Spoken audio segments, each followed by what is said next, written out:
Скептики утверждали, что город восстановить невозможно.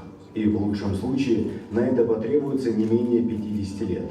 И лишь глава Российской Федерации Владимир Путин и первый президент Чеченской Республики, герой России Ахмад Хаджи Кадыров, были уверены, что чеченская столица вновь станет визитной карточкой региона.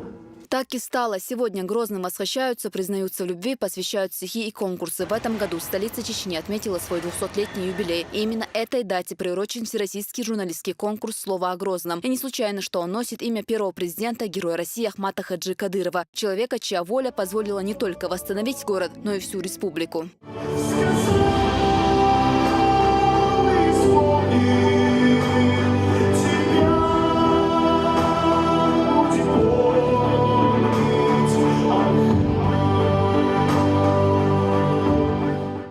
Конкурс привлек внимание представителей СМИ со всей страны. Заявки на участие подали свыше 100 журналистов, среди которых и федеральные. Организаторами выступили информагентство ТАСС при поддержке Минкавказа, чеченских властей, Союза журналистов России и Чечни. Поздравительный адрес отправил и министр по делам Северного Кавказа Сергей Чеботарев.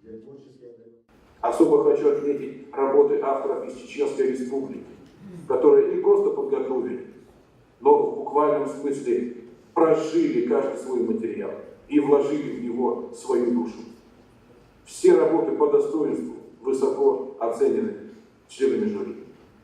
Еще раз поздравляю вас всех. В зале немало гостей – политики, общественники, деятели культуры. На торжественную церемонию награждения прибыли журналисты из разных регионов. Такой интерес к конкурсу не ждали даже организаторы. Жамбулат Умаров призвал коллег не останавливаться на достигнутом. Я желаю всем нам, чтобы наш с вами труд в основе своей состоял в том, чтобы писать о созидании, писать о мире, писать о согласии между народами, которые живут здесь, не только у нас в Чеченской Республике, но и во всей нашей России.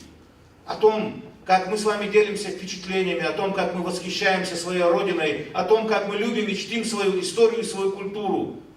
Вот о чем мы будем с вами писать. В тройке лидеров номинации «Лучший телесюжет» и «Радиосюжет» стали сразу двое наших коллег. Корреспондент аналитической редакции Исмаил Дубаев, он занял первое место, и специальный корреспондент новостей Залина Атаева. За 10 минут в своем репортаже Залина Атаева смогла рассказать историю Грозного от основания крепости до современных дней. Печальные страницы перелистываются на новые, где есть место только успехам. Экскурс по Грозному глазами журналиста не оставил равнодушным никого.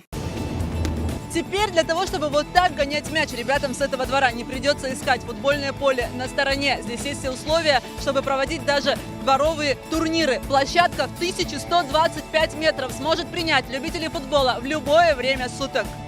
С чеченскими журналистами мне приходилось работать в самое тяжелое время, в 2000-е годы.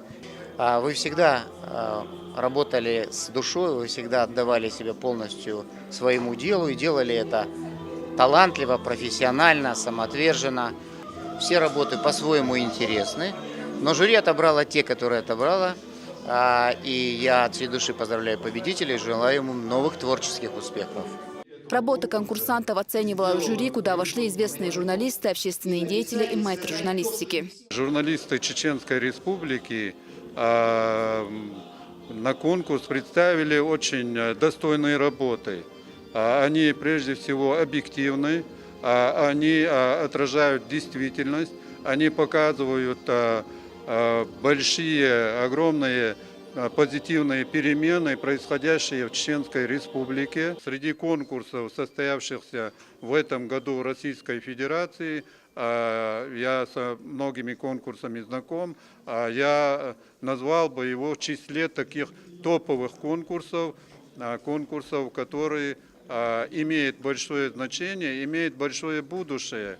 Первое место в номинации «Лучший материал» в печатном электронном СМИ занял специальный корреспондент российской газеты по Северокавказскому федеральному округу Роман Киешко. Первое место ему принес материал про свадебные обряды в Чечне. Я был на 200-летии Грозного и с фотографом. Мы, естественно, освещали события, но и главное событие, наверное, было 200 свадеб. И я написал материал, это был материал про свадебные обряды в Чечне, в том числе о том, как это проходило в Грозном на 200-летие. Конечно, было большой неожиданностью, когда меня пригласили сюда. Было очень приятно. Исторические зарисовки, актуальные репортажи, которые рассказывают о жизни современного Грозного. Победители определились в номинациях «Лучший фоторепортаж» и материал на тему «200 лет Грозному». Участие в конкурсах для любого журналиста, я считаю, это прежде всего проверка своих знаний, способностей и своего профессионального уровня. И получить награду, тем более в таком конкурсе, который посвящен 200-летию нашего любимого города, конечно, это очень престижно и вызывает прежде всего чувство гордости за себя, за республику, за тот коллектив, компанию, в которой я работаю. Гран-при конкурса заняла телеведущая телеканала «Россия-1» Наиля Аскерзаде за интервью с главой Чеченской Республики Рамзаном Кадыровым.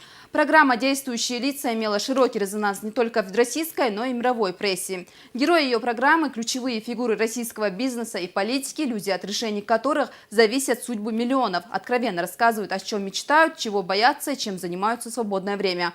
Участие таких известных журналистов в этом конкурсе говорит о многом, и слово о Грозном станет ежегодным. Хава Адива, Магомед Сулейманов и Юсуп Успанов. Новости.